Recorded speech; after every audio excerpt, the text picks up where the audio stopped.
where we would drink wine. And you would go down, pretty baby, with me, girl. Yeah. And I would go to the end of the world. Hi guys, so good evening and welcome to my magical world. We're going to be discussing something today, and currently it's 9:28 in the evening. So my voice is I'm actually like sick. Yeah. So I just need to proceed, in order to deliver the words for today. Okay? So I don't know, my there are a lot of people right now that are actually sick in my place, so we're just hoping that it won't last long. Okay, so I have a mellow voice now, guys. Let's proceed. Here are the 12 little known laws of karma that will change your life. But for this series, since I'm not actually really feeling well, I'm just going to discuss the first six. Okay, so this will absolutely change your outlook on life if you are into this. I mean, if you do believe in karma. So first, let us define what is karma. So karma is the Sanskrit word for action. It is equivalent to Newton's law of every action must have a reaction. When we think, speak, or act, we initiate a force that will react accordingly. This returning force may be modified, changed, or suspended, but most people will not be able to eradicate it. This law of cause and effect is not punishment but is wholly for the sake of education or learning. So I know that you already know these things if you are like an adult. There is this thing that when we were in our elementary days, we understand about the cause and effect theory. So it is similar um it is kind of similar to what karma is. When you put out something out there, it comes back to you, right? So let us discuss. So the first one is the great law. This is called the great law. As you sow, so shall you reap. This is also known as the law of cause and effect. Excuse me for the dogs, wait. So going back, don't bother the dogs, okay? um if you want is happiness, peace, love, and friendship, then we should be happy, peaceful, loving, and a true friend. Whatever we put out in the universe, it comes back. It is simply like that. It is easy. So, it is basic. No need to elaborate, guys. Next is the law of creation. Life doesn't just happen, it requires our participation. We are one with the universe, both inside and out. Whatever surrounds us gives us clues to our inner state. Be yourself and surround yourself with what you want to have in your life. So it's actually like really important to be authentic to whomever you surround yourself with. Okay, so it's amazing if you have that kind of friendship or amazing people that actually like supports you, and you can be whoever you want to be around them. So it's important, guys, to choose your people wisely. All right, so we proceed to the third one, the law of humility. You can't change something if you refuse to accept it.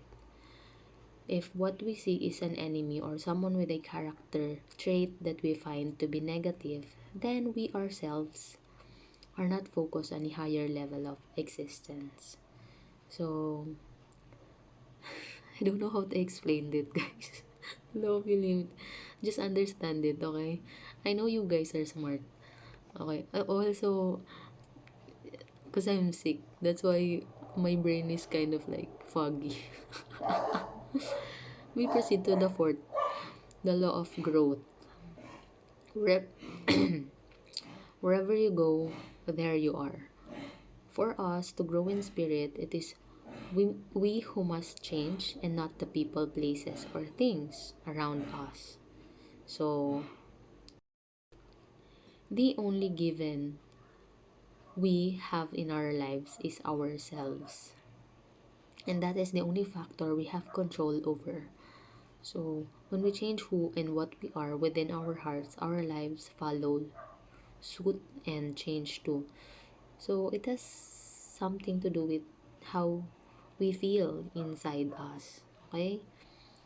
If you feel chaotic inside, of course, everything that you see outside is also chaos and tragedy. So, you really need to dive deep in order to figure out things yourself. Okay?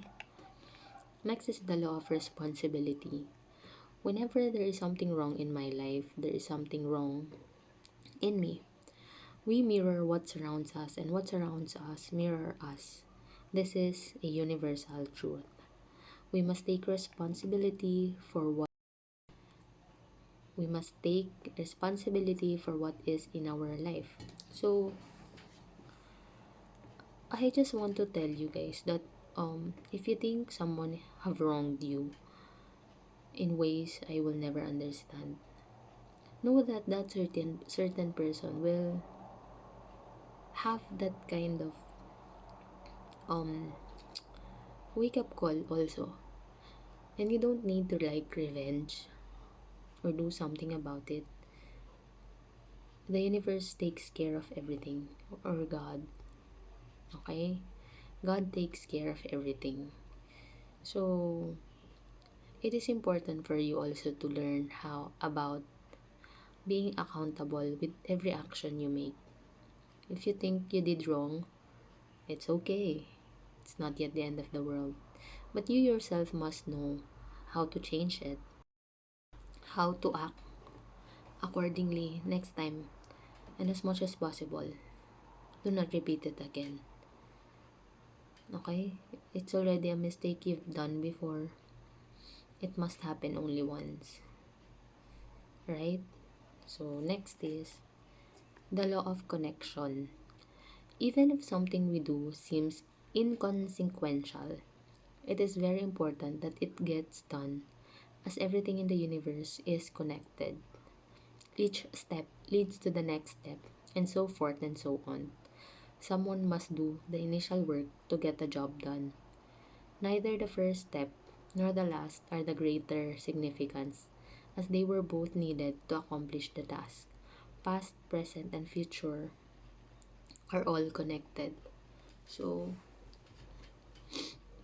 it is important, guys, that if you have a certain project or anything that you get started with, I think it's just right to finish it, especially if there are people that involved in it. Okay, you must deliver, always deliver a great result. It doesn't need to be great, but you know, finish it. So, um, I think that's it, guys. It's actually 12, but I'm going to discuss it when I'm a bit feeling better. But for now, I think this is already okay. So, thank you guys for watching. Thank you for helping me make this world a better place for all of us and for the future generation. And also, to everyone who is sick, like me, get well soon, guys. To all of us who are having fever, cold, the basic human thing, illness, okay? Get